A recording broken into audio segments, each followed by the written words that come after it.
أعوذ بالله من الشيطان الرجيم. بسم الله الرحمن الرحيم. هو الذي خلقكم من نفس واحدة وجعل منها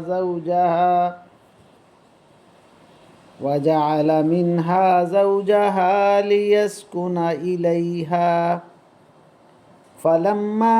فلما تغشاها حملت حملا خفيفا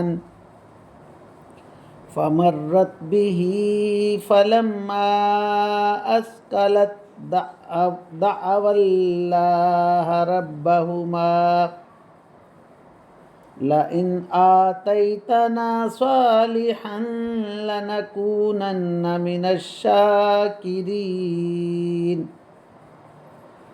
فلما آتاهما صالحا جعلا له شركاء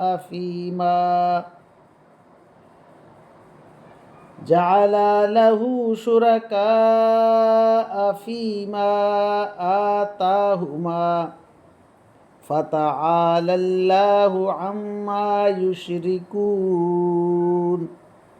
آمنت بالله صدق الله مولانا العظيم وصدق رسوله النبي الكريم ونحن على ذلك من الشاهدين والشاكرين والحمد لله رب العالمین.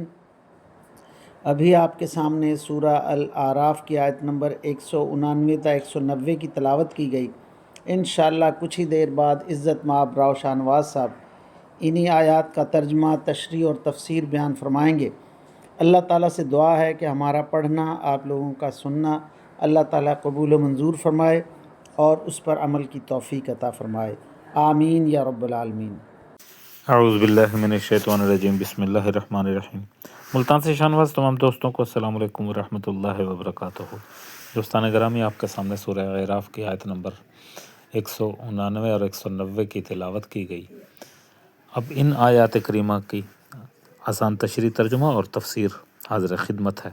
اللہ تعالیٰ قرآن پاک میں ارشاد فرما رہا ہے، اللہ وہ ہے جس نے تمہیں ایک جان سے پیدا کیا، اسی سے اس کی بیوی بنائی گئی اور وہ اس کے پاس آ کر تسکین حاصل کرے.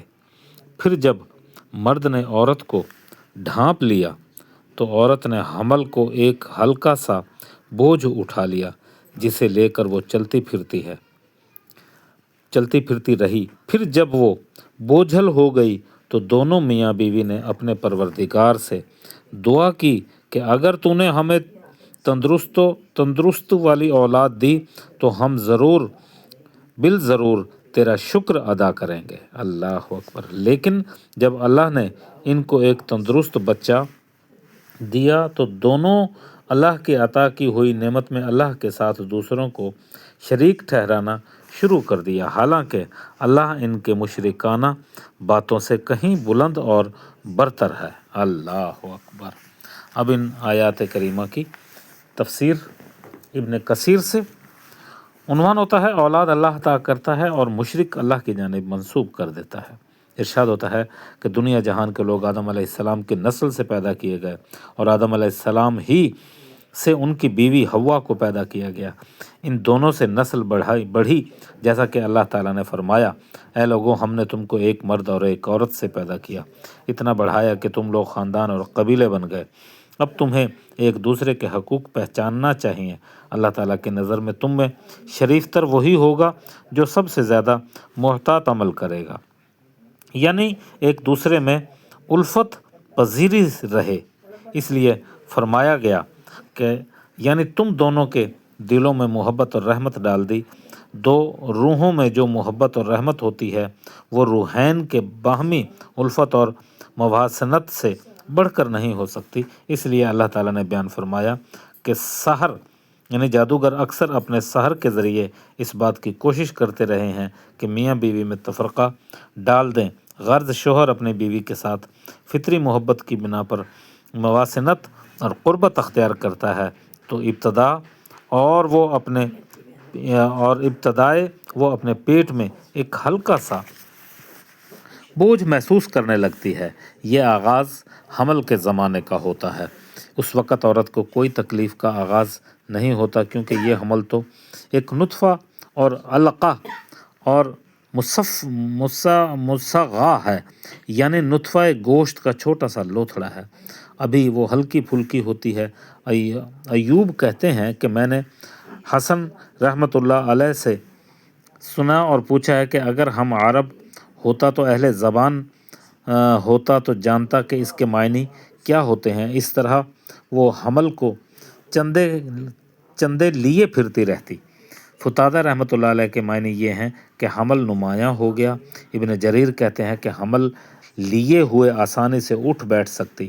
ابن عباس رضی اللہ تعالیٰ عنہ کہتے ہیں مطلب یہ کہ ابتدائی زمانہ میں جب کہ خود اس کو شک ہے کہ مجھے عمل ہے بھی کہ نہیں، غرض یہ کہ اس کے بعد جو عورت کو بوجھ سا محسوس ہونے لگتا ہے یقیناً حمل ہوتا ہے۔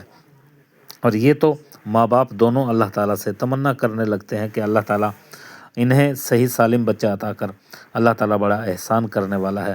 ابن عباس کہتے ہیں کہ ماں باپ کو ڈر لگا رہتا ہے کہ کہیں جانور کی شکل یا اعضاء کا غیر سالم ہونا نہ ہو، بعض مرتبہ ہو جاتا ہے۔ حسن بصری رحمۃ اللہ علیہ کہتے ہیں مطلب یہ ہے کہ اگر اللہ تعالیٰ ہم کو لڑکا دے کیونکہ اولاد میں زیادہ صلاحیت مولود لڑکا ہی ہوتا ہے، غرض یہ کہ جب اللہ تعالیٰ ان کو صحیح سالم بچہ دیتا ہے تو وہ ان کو بتوں کا حصہ بنا ڈالتے ہیں، اور اللہ کی ذات ایسے شرک سے بے نیاز ہے۔ مفسرین نے یہاں بہت آثار اور احادیث بیان کی ہیں جن کا ذکر بعد میں بھی کیا جائے گا۔ وآخر دعوانا ان الحمد للہ رب العالمین۔